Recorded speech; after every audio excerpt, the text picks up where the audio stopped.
En fin de CM1, à la veille de passer en CM2, il est important de bien connaître ce nombre. Donc ce nombre, on le reconnaît tout de suite, il n'y a pas besoin de compter le 2 dès tout petit, même les nouveau-nés reconnaissent la quantité 2. 2 toujours à 2, c'est mieux, c'est parce qu'il n'est jamais tout seul, comme les yeux, les mains, les oreilles. Toujours il marche par paire. On dit d'ailleurs que c'est les nombres pairs. Donc maintenant, il est temps de bien connaître le nombre 2. Tout le monde connaît bien sûr le chiffre 2, voilà, mais depuis deux quantités, on reconnaît automatiquement. Ici, c'est les Babyloniens, ils faisaient des clous, c'est marrant, pour marquer les 2. Ça, c'est la façon dont les Chinois écrivent la quantité 2, on reconnaît tout de suite. Ici, ce sont les Égyptiens, un petit peu comme les Chinois, mais ils l'ont mis d'une façon verticale. Ça, c'est le 2 du chiffre romain, vous connaissez.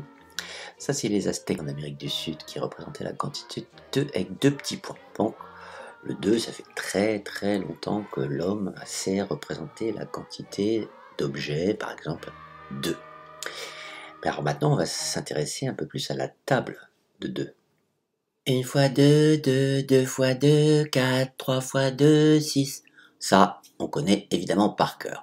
Alors comment représenter cette table de multiplication, la table de 2, graphiquement un petit peu?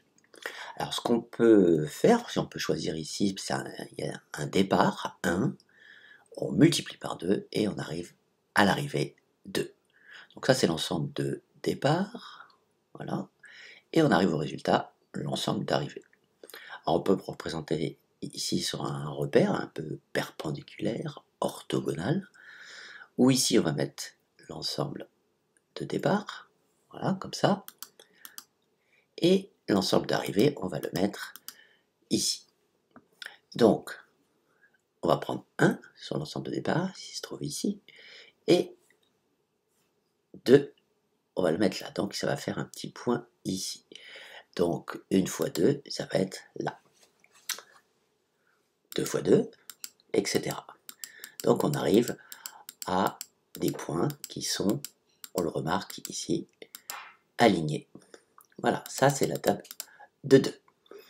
Donc voilà, c'est une façon de représenter la table de 2. Maintenant, on va essayer de voir si, en mettant tout ça dans un cercle, ça fait quelque chose de plus intéressant. Voici une autre façon de représenter les nombres sur un cercle, comme sur les horloges. On sait que les horloges, le temps continue, on l'a divisé en 12 heures, et après 12 heures, ça reprend, ça continue, 13, etc. Donc ici, on peut représenter, ça peut être une représentation des nombres complètement infinis.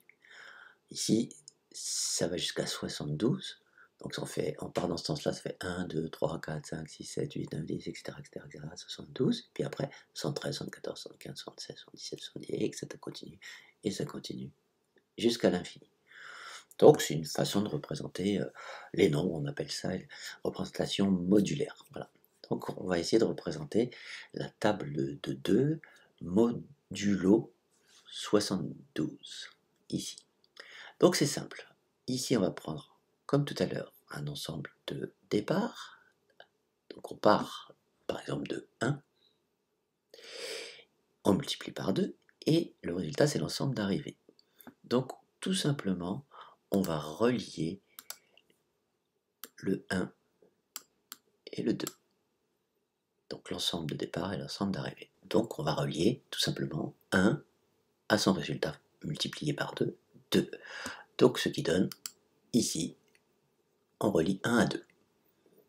Voilà, bon, ça commence comme ça. Ensuite, on va relier 2, l'ensemble de départ ici, multiplié par 2 à 4. Donc on va relier 2 à 4. Donc ici, on va relier 2 à 4. Voilà. Ensuite, 3 à 6, 4 à 8, 5 à 10, 6 à 12, 7 à 14. Et on continue comme ça. Donc je vais accélérer un petit peu jusqu'à la fin.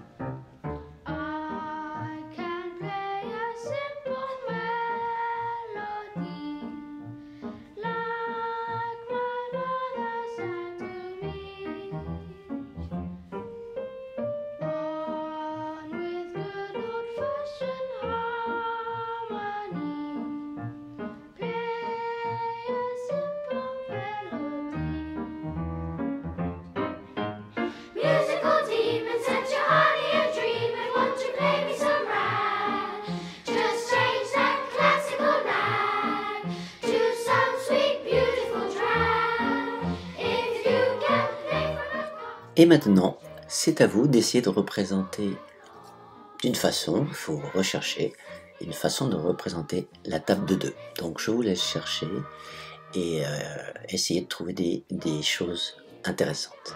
C'est à vous de jouer.